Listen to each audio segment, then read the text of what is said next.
Welcome teachers and students, I'm Claire and I'm from an organisation called Carnivore Coexistence.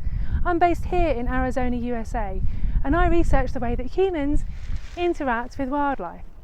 Thank you for joining me today as we explore the lives of some very special individuals and one of my favourite carnivores, wolves.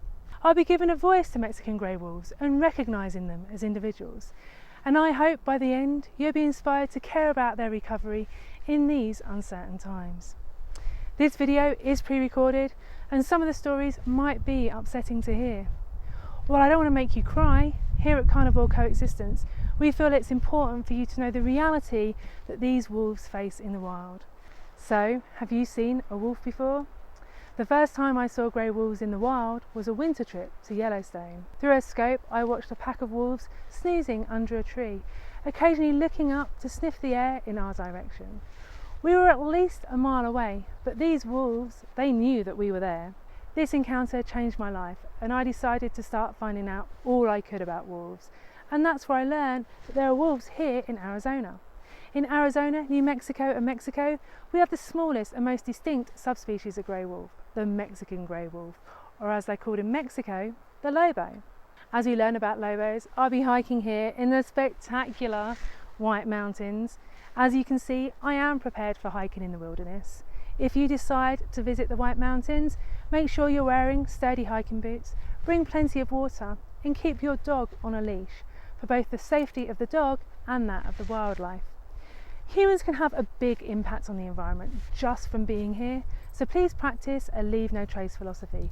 Links can be found below. So, looks like Amber's ready, let's go hiking.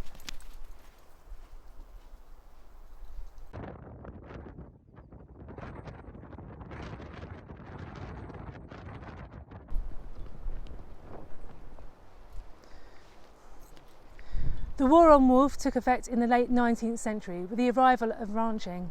People wanted to rid the landscape of wolves, thinking it would make for a better place for themselves, but in the 20th century, things slowly started to change. I'm here, sitting across what I think could be one of the most important locations in the history of wolf conservation.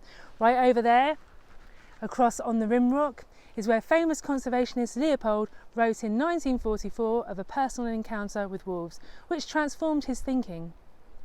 His wolf encounter actually happened in 1909. Wolves were considered pests and Leopold didn't want to miss an opportunity to shoot a wolf. This is what he said. We reached the old wolf in time to watch a fierce green fire dying in her eyes. I realised then, and I've known ever since, that there was something new to me in those eyes, something known only to her in the mountain. I was young then and full of trigger itch. I thought that because fewer wolves meant more deer, that no wolves would mean a hunter's paradise. But after seeing the green fire die, I sensed that neither the wolf or the mountain would agree with such a view. This wolf had an impact on Leopold, but we never learned what happened to the pups that were seen running away trying to hide. For Leopold, the wolf and the mountain are a metaphor for the ecosystem, and this one wolf represents all the wolves and their place as a keystone species. By the 1970s, the Mexican grey wolf had been eliminated from most of their former range. But then, in 1976, the US Fish and Wildlife Service put the Mexican grey wolf on the Endangered Species Act, and reintroduction began in 1998, with 11 wolves being released here back into the wild. But their struggles are still far from over. Today, the recovery of Mexican grey wolves is still fraught with controversy. For some, wolves represent a lost wilderness, while others they believe they're vicious predators that are better off dead. But perhaps if we learn to recognise these wolves as individuals, we can better understand the challenges that they face. Mr. Goodbar is a three-legged wolf currently roaming somewhere around here in the White Mountains. He tried to make his way south to Mexico, but unfortunately he couldn't find a way to get past the border wall. He continued to roam, but was shot in the leg by a rancher. Luckily, he was rescued and taken to ABQ Biopark Zoo to be treated. Mr. Goodbar recovered, but unfortunately his leg needed to be amputated. He was released back into the wild, where I hope he is able to find what he was looking for. While biologists know how important wolves are for a healthy ecosystem and use a collar to track and monitor the wolves, there are other biologists and anthropologists like me that believe in compassionate coexistence. This is where we recognise these wolves as individuals.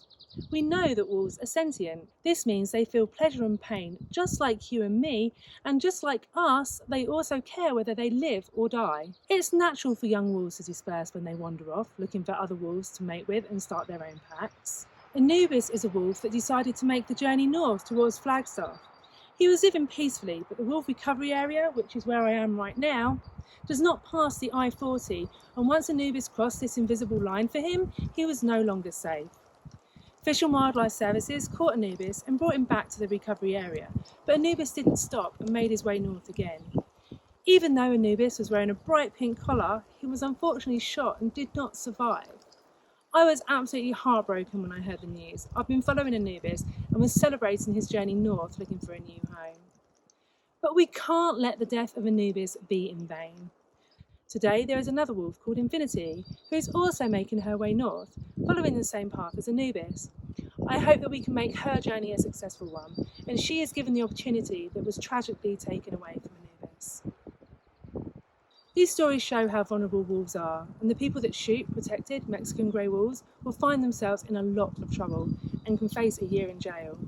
But I believe, even with tragedy, there is still hope. Mr. Goodbar, Anubis, and now Infinity are just some of the wolves that have made a connection with people. And today there are at least 196 Mexican grey wolves in the wild, who also have a story to share. And the next story I want to share with you is about cross-fostering, a way of helping get more wolves back into the wild. And for this story, I want to show you another very special place. About a quarter of a mile up the road from me is an abandoned wolf den site, where a few years ago, biologists introduced captive bred wolf pups to a wild den to be fostered by another family.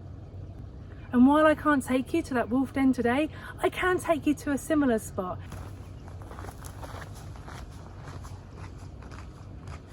Now I'm going to talk to you about cross-fostering wolves. This looks a little bit like the wolf den that can be found a quarter of a mile up the road.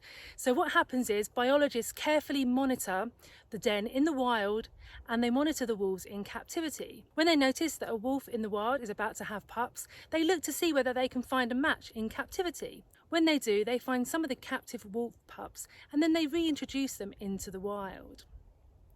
When the mother is away from the den, they carefully go in and remove the wolf pups from the wild den. Then what happens, biologists try and be really careful not to get too much human scent on them, but then what they do is they mix up the captive bred pups with the pups from the wild den. These pups will end up pooping and urinating on each other, and then they should all end up smelling a little bit the same. Once the biologists feel like they've done their job, they will put all of these wolf pups back into the den. When the mother returns, she will likely be aware that she has new pups, but she usually doesn't mind, and wolves have a very strong family bond. They look out for each other, even pups that are not their own, and the rest of the pack will help share some of these pup raising responsibilities. This spring, 11 pups were cross-fostered back into the wild, with 2 pups, just like these ones here, coming from Southwest Wildlife Conservation Centre. I was on the team monitoring Melly and Moonlight to see if they would have pups. While I feel sad for Melly and Moonlight's pups being taken from them, I understand that Melly has never had pups before, and now these 2 pups have a chance for wildlife, something that Melly and Moonlight will never know.